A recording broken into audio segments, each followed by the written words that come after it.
The number of Americans who have mistakes on their credit reports is staggering. A 60 Minutes report exposed that most people cannot even correct the problems. CBS 2's Killeen TX follows up. Meg Pasternak says a mistake on her credit report nearly destroyed her credit.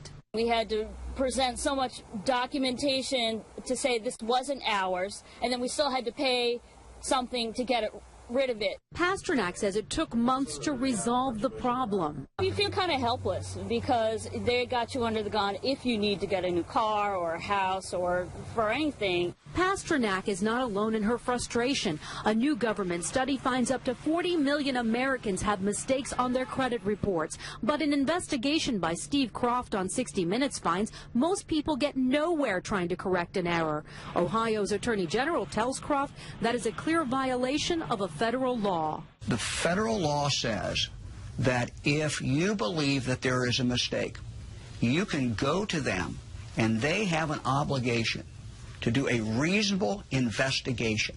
They're not doing a reasonable investigation. End result, if we're successful, is a deletion of that record from your credit report. The credit pros in Newark help people fight agencies like TransUnion and Experian. All the information they receive from a customer, they translate it into a code. They don't forward the letter and the proof of payment to the creditor.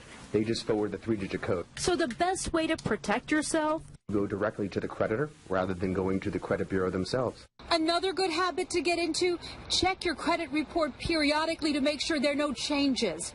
In Clark, New Jersey, Killeen TX, CBS 2 News. And like 60 Minutes, we were unable to get an actual person at the 3 credit reporting agencies.